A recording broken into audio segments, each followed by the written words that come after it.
नवाज शरीफ इलाज की गर्ज से बाहर रवाना हो गए। वापस आएंगे कि नहीं ये सारे पूछ रहे हैं, और गए किस तरीके से, क्या कोई अंडरस्टैंडिंग थी, कोई ब्रॉडर ऐसे पैरामीटर्स तय किए गए थे और उस अरेंजमेंट के तहत पाकिस्तान से रवाना हुए।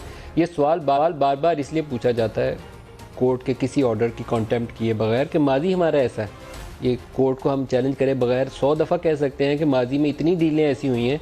कहा यह जाता था कि नहीं कुछ नहीं है ऐसा, लेकिन पता ये चलता था कि उसके 2 दिन बाद कुछ लिखा हुआ तहरीरनामा हमारे सामने आ जाता था, या रात को कोई ऑफ द रिकॉर्ड ब्रीफिंग में पता चल जाता था कि ये 12 बजे 1 बजे 2 रोज़ पहले जो मीटिंग हुई थी उसमें ये चीज़ें तय हो गई थी, और उसके बाद ये फॉलोअप है उसका जो आप देख रहे हैं।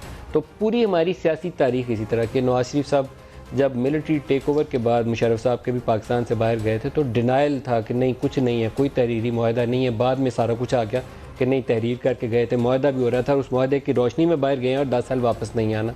NRO की टॉक्स हो रही थी तो उस वक्त भी पहले डिनाइल में सारे रहे, बाद में सब ने कहा कि नहीं जी ये तो एक पाकिस्तान में मुसालिहत की खातिर ये चीज़ें की गई हैं। हमारे सियासतदान अच्छे अल्फाज का भी बाज़ औक़ात इस्तेमाल ऐसे मौके के ऊपर करते हैं कि बाद में उसका इस्तेमाल ही तर्क करना पड़ता है। एनलाइटन मॉडरेशन बहुत अच्छी टर्म है, लेकिन जनरल परवेज़ मुशर्रफ ने जिस पैराए में उसको इस्तेमाल किया उसके बाद पाकिस्तान में इसको इस्तेमाल नहीं किया जाता। इसी तरीके से रिकन्सिलिएशन मोहतरमा की एक किताब थी, लेकिन NRO के बाद उसके ऊपर ऐसी स्याही मली गई है कि अब मुसालिहत का लफ्ज़ जो है वो मनफी मानों में इस्तेमाल होता है, मुस्बत मानों में इस्तेमाल नहीं होता। तो नवाज शरीफ साहब की यहाँ से रवानगी क्या शहबाज शरीफ साहब की जो मीटिंग्स हैं पिंडी में, लाहौर में, इस्लामाबाद में, उसका आउटकम है? उनकी सिर्फ सेहत जो थी वो सामने थी। तो फिर प्राइम मिनिस्टर का इतना सख्त रद्द-ए-अमल, टारगेटेड किस्म का अटैक जो उन्होंने किया वो क्यों था? इसके पीछे बहुत सारी ऐसी बातें होंगी जो जिससे हम अभी बाखबर नहीं है। आइंदा आने वाले दिन बताएंगे कि क्या वजूहात थी। प्राइम मिनिस्टर के आज कुछ बयानात इकॉनमी के हवाले से हैं और पाकिस्तान की सियासत से पाकिस्तान की इक़्तिसादियात जुड़ी हुई है। इक़्तिसादी सूरत हाल में एक्सटर्नल सेक्टर में एक बेहतरी आई है कि हमारे यहाँ जो करंट अकाउंट डेफिसिट है उसमें बेहतरी आना शुरू हुई है, लेकिन इसको बहुत ज़्यादा प्राइम मिनिस्टर को इसमें से कुछ ढूंढने की कोशिश अभी ना करें तो ज़्यादा बेहतर है।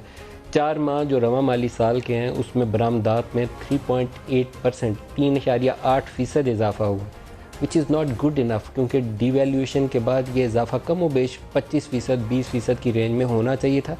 फिर आप इसे कहते हैं कि ये एक काबिल इत्मीनान हद तक आपने उस डिवैल्यूएशन का इम्पैक्ट जो था एक्सपोर्ट ग्रोथ की शक्ल में हासिल कर लिया, वो अभी कहीं नहीं एग्जिस्ट करता। और ये 3-4% इधर से उधर होना मालूम भी नहीं पड़ता कि किस वक्त ये 3-4% इधर हो, किस वक्त ये 3-4% उधर हो।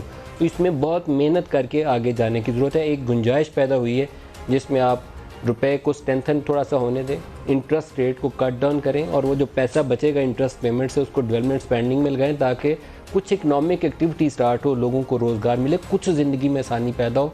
12-14 माह पिछले जो है बहुत तंगी में पाकिस्तानी कौम ने गुजारे हैं, उसका इलाज ढूंढना पड़ेगा ताकि ये कौम आगे बढ़ जाए और इन मुश्किलात से निकल आए।